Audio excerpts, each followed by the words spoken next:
Bonjour à tous, j'espère que vous allez bien. Je suis super contente de vous retrouver aujourd'hui dans ce nouveau tuto et c'est vraiment un tuto pas à pas. Donc le top en question, vous l'avez vu en image dans la miniature, mais je vous le montre parce que je le porte sur moi. Donc c'est ce petit top-ci avec des triangles et une bande comme ça qui s'ouvre et se ferme à l'avant avec un petit nœud. La bande elle est en froufrou et au niveau du dos c'est tout ouvert comme ça. Le fil que j'ai utilisé, il est comme ça. Je suis super contente du résultat de ce petit top. Ça fait déjà un petit bout de temps que j'étais dessus. Mais en fait, j'avais pas commandé assez de pelotes et du coup, j'en ai racheté, etc.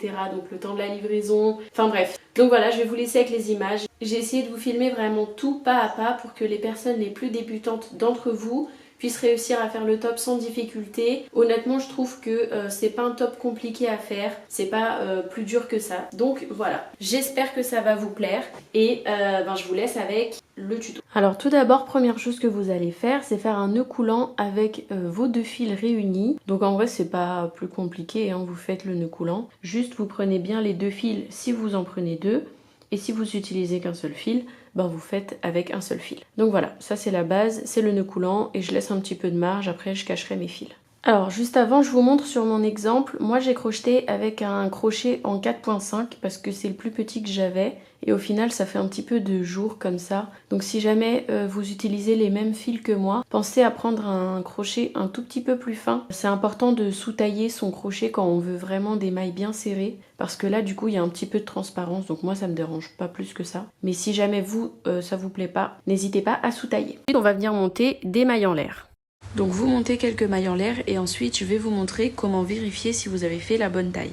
Donc comme je vous disais, voyez là vous avez la poitrine, donc vous venez placer la base de votre chaînette bien en dessous votre sein et vous venez plaquer et vous voyez si ça fait ou non le milieu de votre sein, à peu près jusqu'au téton quoi. Et alors petit tips pour les personnes qui comme moi ont une asymétrie de la poitrine, c'est-à-dire qu'il y a un sein qui est plus gros que l'autre ou un sein qui est plus petit que l'autre, du coup ça marche aussi dans l'autre sens. Moi personnellement je fais toujours la mesure de mon triangle, de ma chaînette sur mon sein le plus grand. Si vous faites sur le plus petit, vous risquez d'avoir le petit qui est bien couvert et le deuxième du coup qui sera moins couvert et ça se verra encore plus. Donc voilà, moi c'est ce que je fais, je vous donne les conseils. Une fois que vous avez votre chaînette de départ, vous allez pouvoir choisir le point que vous allez utiliser pour monter vos rangs. Donc moi personnellement j'utilise la demi-bride. Donc pour monter le rang en demi-bride, il faut venir rajouter 2 mailles en l'air supplémentaires. Donc 1 et 2. Et là maintenant, vous allez faire votre première demi-bride dans la 3e maille en partant du crochet. Du coup, quand je dis dans la 3e maille en partant du crochet, donc là on a la maille où il y a le crochet, ça fait 1. Celle d'après, ça fait 2. Et là, c'est la 3e. Donc pour faire une demi-bride, je fais un jeté sur mon crochet. Je viens piquer dans cette fameuse 3e maille. Je viens chercher le fil à l'arrière que je sors de ma maille. Du coup, je me retrouve avec 3 boucles sur mon crochet. Je refais un jeté, je maintiens un petit peu avec mon pouce pour pouvoir bien passer à travers les 3 boucles directement. Hop là. Je resserre un petit peu. Donc voilà, ça c'était ma première demi-bride. Je vais continuer à placer des demi-brides jusqu'à arriver à la fin de mon rang. Voici ce que donne mon premier rang, donc je voulais vous le montrer vraiment une fois fini comme ça. Vous voyez, il est un petit peu biscornu, il a un petit peu de travers. Souvent quand on est débutant, ça fait un peu paniquer. Alors ne vous inquiétez pas, vous avez juste à tirer un peu dessus et vous voyez, il est bien droit. Lorsqu'on a fini le premier rang, on va s'attaquer au 2e rang et ensuite à tous les autres. Sauf qu'au lieu de réfléchir dans la longueur comme ça, on va plutôt réfléchir dans la hauteur, parce que le triangle il va se construire en hauteur. Donc au lieu de continuer ces rangs comme ça, à l'horizontale, on va les continuer à la verticale. Donc, comme je vous le disais précédemment, on va maintenant réfléchir à la verticale et on va essayer en fait de faire des rangs en passant à chaque fois à gauche, à droite, etc. pour monter petit à petit le triangle. Pour passer du premier rang au 2e qui sera sur la gauche, on va venir tout simplement placer 3 demi-brides dans la dernière maille où on a placé une demi-bride. Vous voyez celle-ci qui correspondra après au sommet de notre triangle. Donc ici, dans ce petit espace où vous avez encore la petite queue comme ça de bout de fil, vous allez venir mettre 3 demi-brides dans la même maille.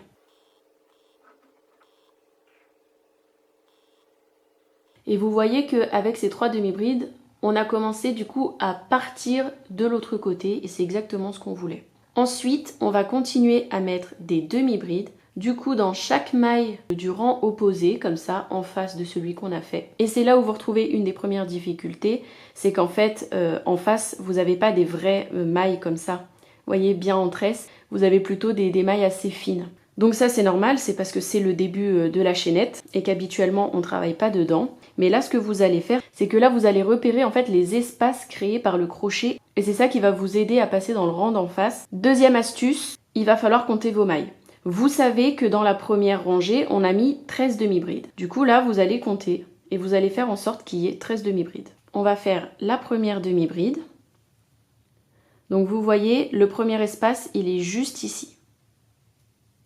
Donc, je fais ma première demi-bride. L'espace juste après, il est ici, au niveau de mon pouce, que je vous montre. Donc, je vais faire une demi-bride. L'espace d'après, vous voyez, ça fait toujours des petits espaces ici. Donc je vais venir placer. Et je vais faire comme ça jusqu'à arriver en bas. Et en même temps, dans ma tête, je compte combien de demi-brides j'ai fait. Et si j'arrive en bas et qu'il y en a 13, donc en bas, quand je dis en bas, c'est dans la dernière maille. Si j'en ai bien 13, c'est que je ne me suis pas trompée. Par contre, si j'en ai que 12, ça veut dire qu'en haut, j'ai dû oublier une maille. Donc je défais. Si j'en ai 14, c'est que j'ai fait une augmentation sans faire exprès, j'en enlève une. Je recompte, ok? Donc là, je voulais vous montrer, j'ai fait la 12e maille et je voulais vous montrer que la dernière, on pourrait croire que là, je suis arrivée au bout de mon rang et que j'ai plus de mailles. Mais si vous regardez bien, regardez, ça fait une pente comme ça. Donc là, ça veut dire qu'il manque une maille, je serai en diminution. Il faut vraiment qu'ici, ce soit droit. Donc ma 13e maille, ça veut dire qu'elle est juste après. Donc je vais venir la placer juste après ici. Donc je vais venir mettre une demi-bride, vraiment dans le bout du rang. Et là au moins on est sûr qu'il ne va pas y avoir un déséquilibre au niveau des rangs. Une fois que j'ai fait cette 13e maille, je viens faire 2 mailles en l'air. Je retourne et je peux aller dans l'autre sens. Du coup, pour continuer dans l'autre sens, on va venir mettre des demi-brides jusqu'à ce qu'on arrive là où on avait mis nos 3 demi-brides. Et du coup, petite astuce pour être sûr que vous placez bien votre augmentation de 3 demi-brides au bon endroit. Moi, je compte mes 13 mailles de départ, parce que vous vous souvenez, la première chaînette, elle faisait 13 demi-brides, plus 1. Parce qu'en fait, si vous regardez bien, ici, on en met 3. Donc il y a une maille qui va à gauche, une maille qui va à droite et c'est celle du milieu dans laquelle on va toujours mettre nos 3 demi-brides. Donc là j'ai fait 13 demi-brides. Dans la maille d'après, je viens refaire une demi-bride, ça m'en fait 14. Et dans la maille suivante, je vais placer 3 demi-brides. Donc voilà.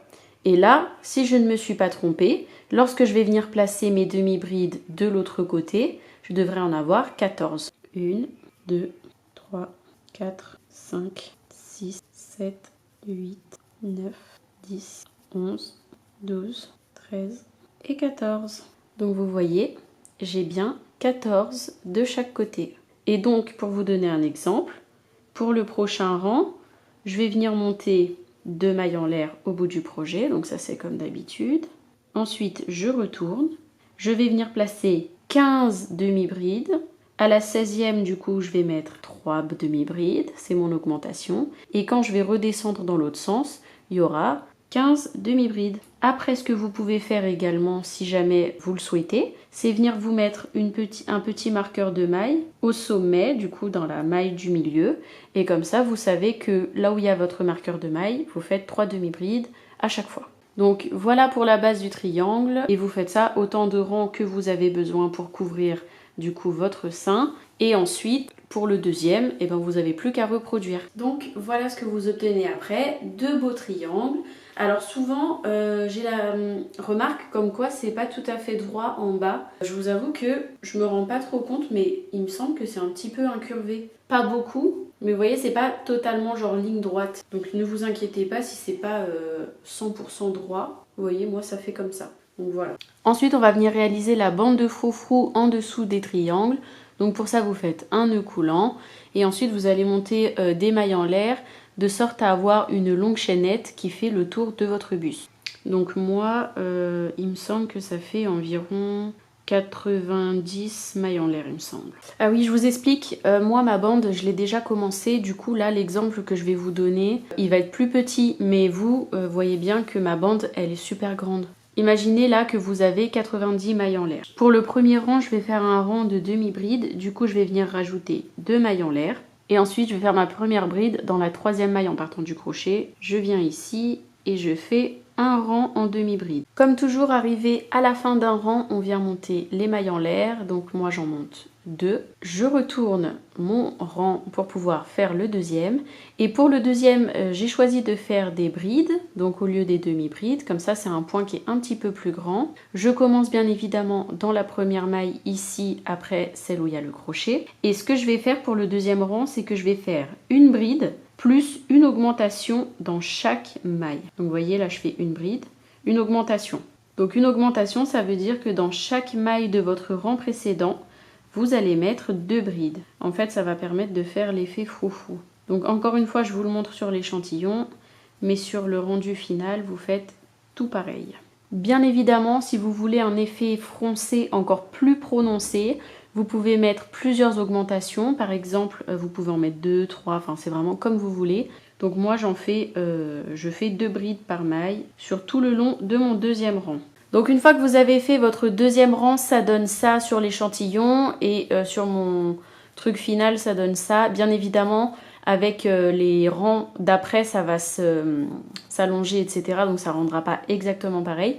Mais vous voyez, c'est pas trop froncé, j'aime bien comment ça rend. Pour le troisième rang, comme d'habitude, vous allez monter 2 mailles en l'air. Et là, ce que vous allez faire, c'est que vous allez arrêter les augmentations. Vous allez tout simplement venir placer une bride dans chaque maille en partant du crochet. Vraiment un rang classique en fait. Et vous faites ça à partir du troisième rang et jusqu'à ce que vous ayez la longueur souhaitée, donc sur tous vos rangs. Donc voilà, on va se retrouver quand j'aurai fini la petite bande froncée, donc je pense pas tout de suite parce que je voudrais que la mienne soit quand même un peu longue, donc j'ai pas mal de boulot, mais on se retrouve après du coup pour faire les bretelles et l'assemblage du top. Bon, et bien voici ce que donne la bande de froufrou une fois terminée, donc là je l'ai pliée pour que ça rentre bien dans l'image. J'ai fait au total 8 rangs en comptant le premier rang avec les demi-brides. Et malheureusement, je n'avais plus de fil pailleté. Du coup, la fin de mon dernier rang, il y a des mailles qui sont bleues sans paillettes. Du coup, je vais finir les bretelles avec le fil bleu. Donc normalement, il devrait m'en rester. Il me reste tout ça. Donc je pense que ce sera largement suffisant pour faire les bretelles et pour attacher du coup les cups sur le top. Par contre, voilà, si vous vouliez faire un top plus grand, prenez un peu plus de fil pailleté.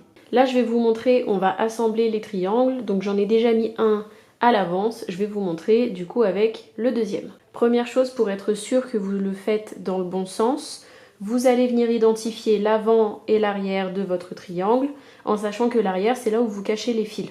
Donc vous prenez l'avant de votre triangle et l'avant de votre bande en froufrou et vous les mettez l'un contre l'autre. Ensuite, on vient retourner et on va tout simplement venir mettre bord à bord le coin du triangle et le coin de la bande en froufrou, donc comme ça. Et ensuite, on va venir attacher les deux morceaux en faisant des mailles serrées. Je vous montre avec l'autre côté. Vous voyez, à l'intérieur, on voit qu'il y a des mailles serrées. Donc, pour faire ces fameuses mailles serrées, on va venir prendre notre fil. On va faire un nœud coulant. Et ensuite, avec un crochet plus fin que le premier, je viens passer dans la maille, dans le coin du triangle, juste ici. Et la maille au coin du top, enfin de la bande, je passe le nœud coulant. Ensuite, je passe le nœud coulant à travers les deux mailles que j'ai pris au coin. Je fais une maille en l'air. Et ensuite, dans les mailles juste après, je peux venir placer mes mailles serrées en passant bien à chaque fois à travers les deux morceaux qui ont été crochetés, c'est-à-dire le triangle et le bord. Donc je passe comme ça à travers les mailles et je viens faire mes petites mailles serrées tout le long du triangle. Donc voilà, j'ai fait mes mailles serrées tout le long et pour la dernière maille, je viens faire une maille en l'air que je tire et après je tire bien fort avec mes doigts et je peux couper ce petit bout de fil.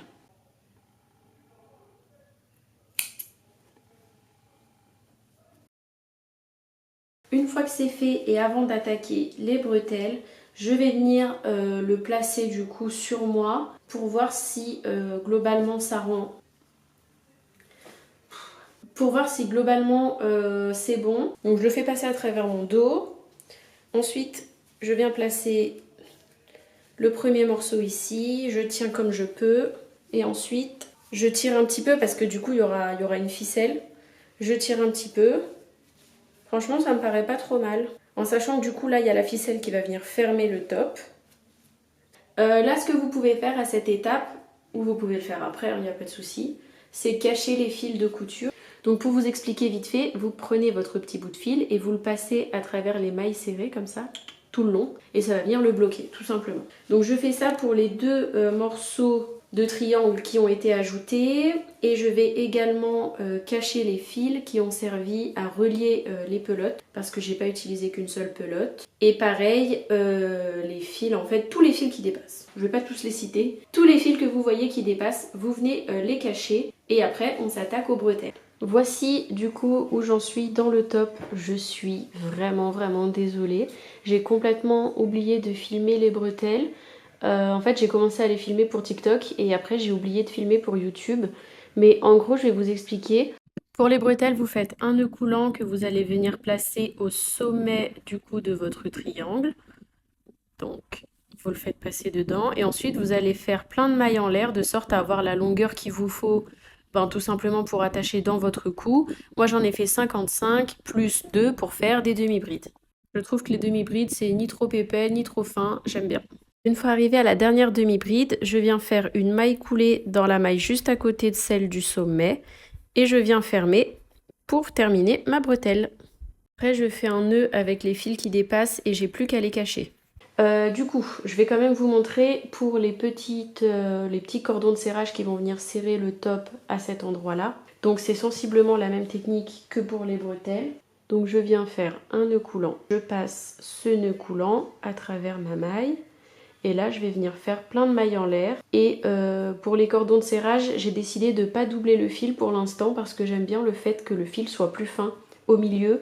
Comme ça, c'est vraiment les froufrous qui sont mis en avant et pas le nœud. Et il me semble que pour le premier cordon de serrage, j'ai dû faire 45 mailles en l'air, un truc du genre. Du coup, voilà, je vais faire la même chose de l'autre côté. Et après, ce sera fini, je vais vous montrer le top. Voilà, en tout cas, pour le tuto, j'espère que ça vous aura plu. J'espère que pour les personnes les plus débutantes, ça aura été facile à comprendre. Et pour les autres, je pense que vous allez vous en sortir assez facilement. N'hésitez pas à me suivre comme d'habitude sur mes réseaux, donc Instagram et TikTok que je vous mets à l'écran. Et en attendant une prochaine vidéo, je vous fais plein de gros bisous. Et je vous dis à bientôt. Ciao!